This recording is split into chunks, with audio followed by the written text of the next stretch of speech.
You know that we were trying a few things during the weekend, so probably our riders lost a little bit. And from Jack's side, unfortunately, he had an electronic problem, so our fault.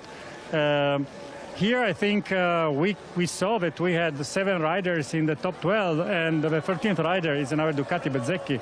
So, I mean, all of them super fast. If we go back to Bezzecchi and Marini, I think they showed here that they can do very good, especially Marco is impressive here. I think Luca was very good during the test, but also for him, being on a 22 bike, he lost a little bit of confidence in Qatar, but he's gaining it back here. And as for Di Gian Antonio, wow, Q2. So Fabio is also a rookie, which is doing very good.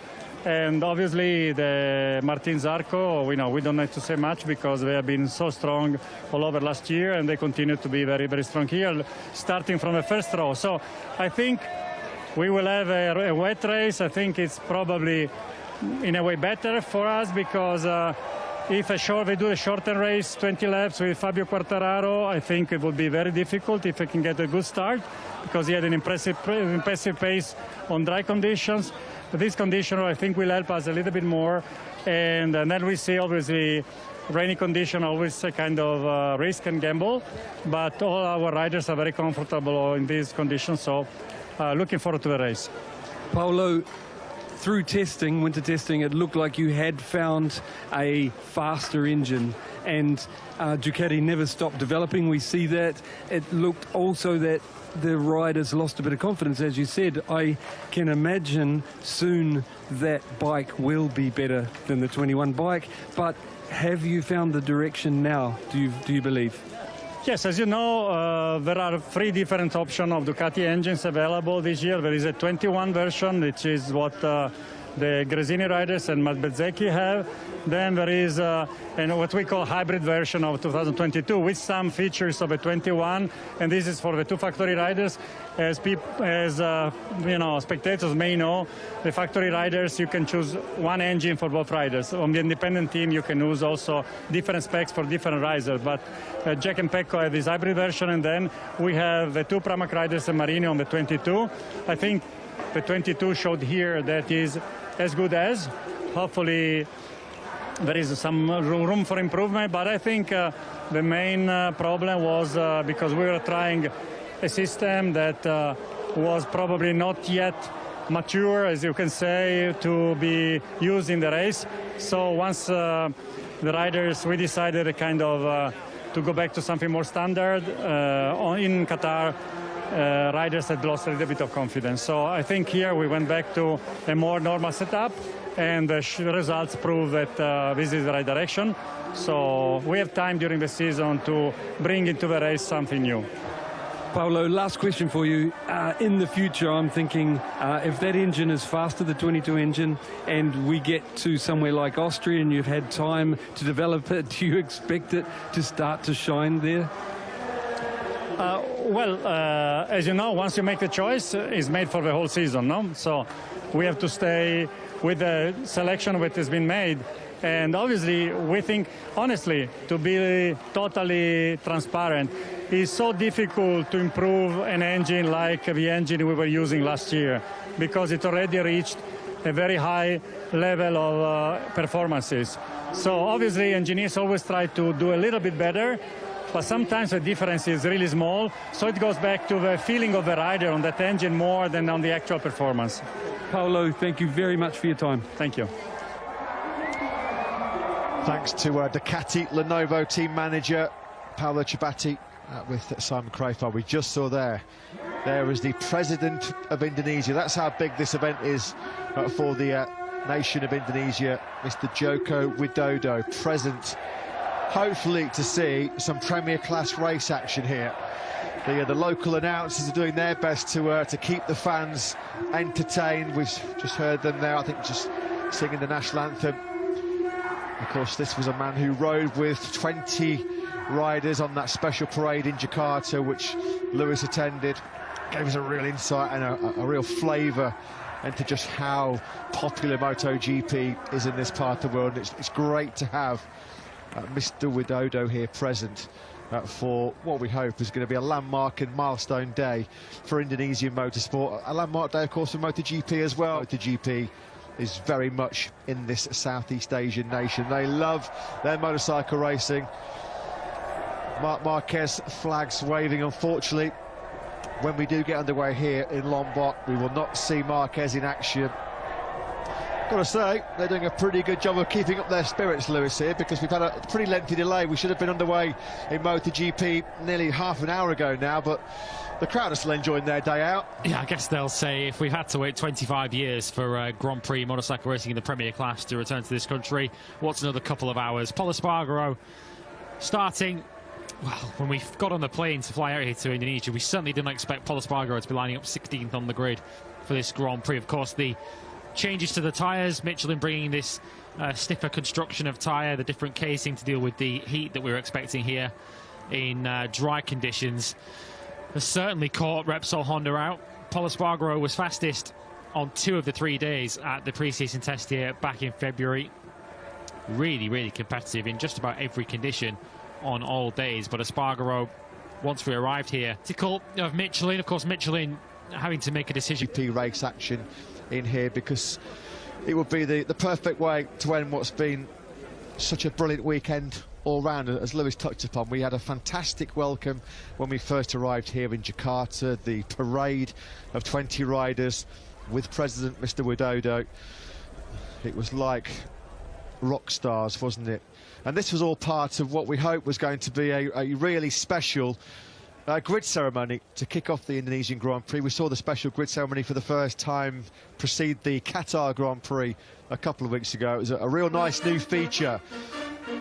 Even though they can't go on the grid and they can't perform out on the circuit, well, the band are still going to play the Indonesian national anthem. So myself and Liz will just pause for a couple of moments.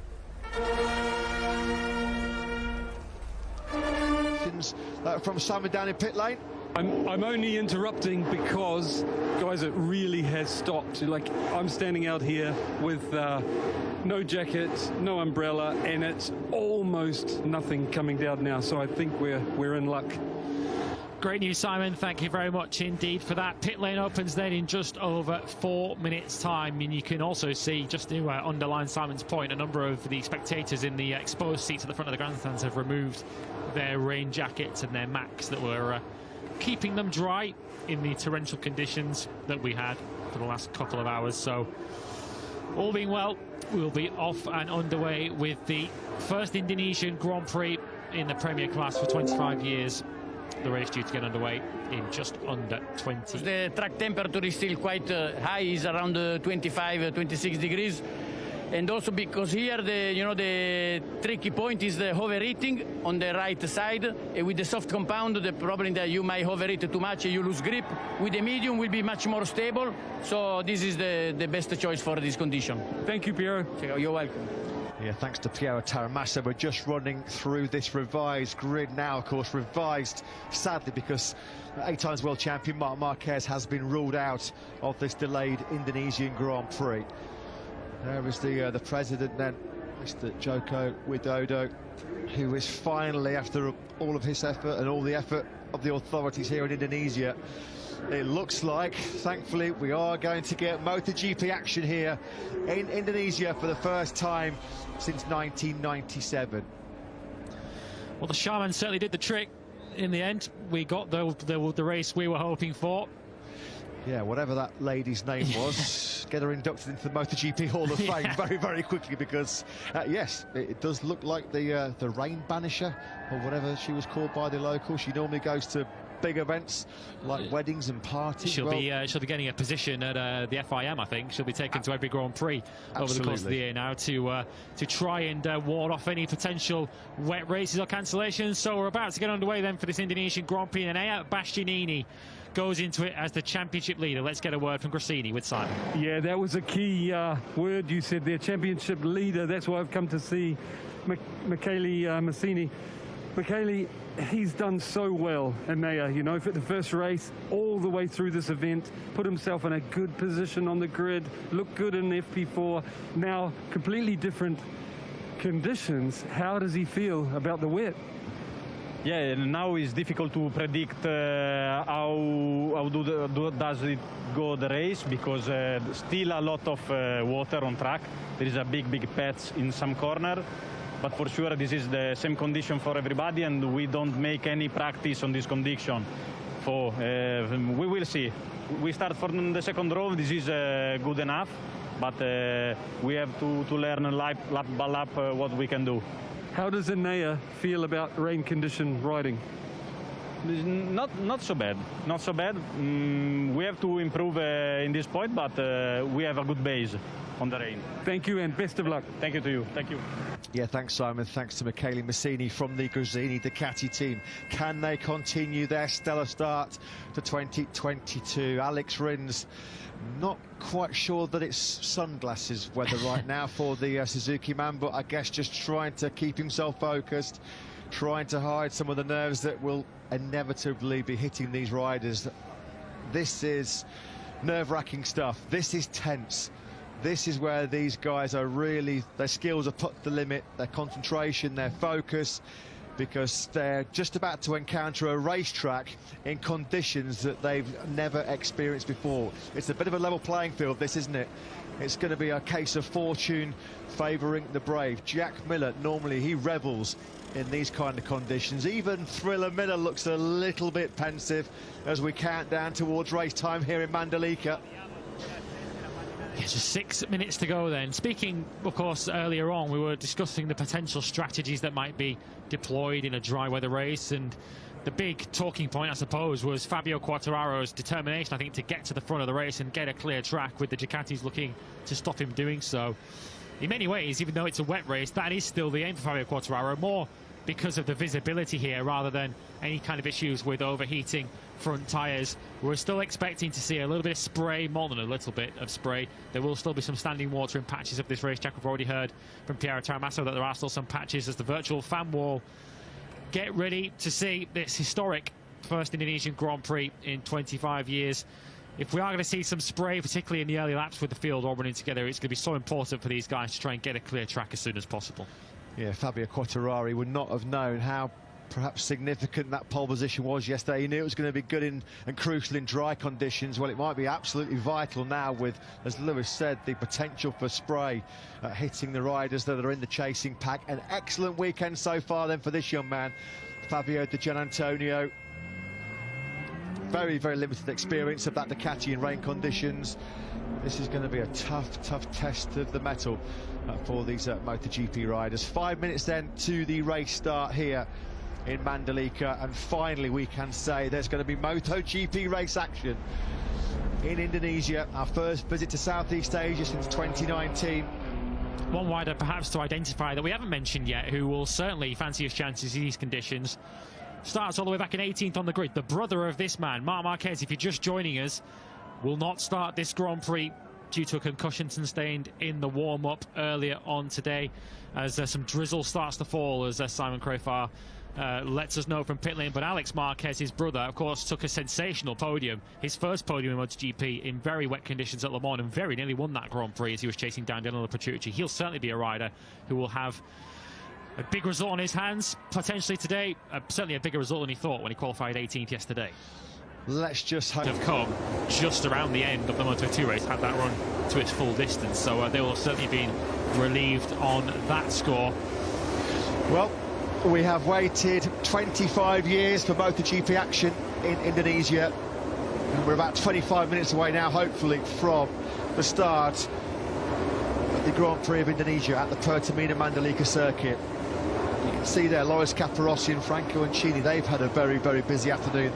They're doing everything they possibly can to try and clear off any standing water that might still cause a problem. You can see in those puddles there, the rain is still falling, but it has eased off. Trust us, ladies and gentlemen. The organisation, both in MotoGP and here in Mandalika, they're doing everything they possibly can to make sure that this race does get underway at our new scheduled time, 4:15 local time.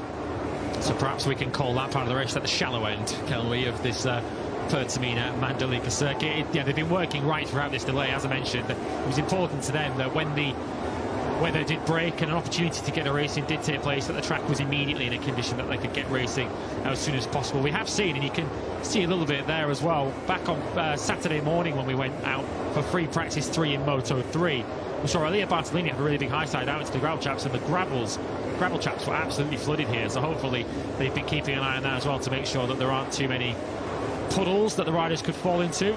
If in doubt, get the brushes out. We've just had the Winter Olympics. We might have some candidates for the Great Britain curling team here, or an Indonesian curling team indeed, in the future. We've got the brooms, we've got the brushes, we've got the road sweepers doing everything we can then to get the race underway in, what is it now, 15:54 local time, so in just over 20 minutes time we should be good to go, all being well here at the Pertama Mandalika circuit. As Loris Capirossi and Franco Mancini and other Dorna representatives make sure that every aspect, every potential problem corner with standing water is cleared before the riders do head out on the circuit. So who will see this as a big opportunity then, a wet race in MotoGP? The likes of Paul Espargaro perhaps starting down in 15th on the grid for Repsol Honda. Of course, he took his first MotoGP podium in very torrential wet conditions in Valencia. He will certainly see this as a big opportunity. Brad Binder, we've mentioned, of course, he's very, very good in these conditions as well. John Zarco, Jack Miller on the Ducatis will see as an opportunity. The big question, I suppose, will be Fabio Quartararo from pole position. Just how much has his wet weather riding come on since we last saw him at the end of last season? So finally, we are getting the MotoGP riders and teams prepped and ready to go. They're bringing all the equipment onto the track now. We are going to start the quick start procedure. The pit lane will open very, very shortly. Thankfully, the teams are getting braced for this Grand Prix of Indonesia. Suzuki readying Alex Rins. Let's quickly pop down for an update on the current conditions from Simon down in pit lane.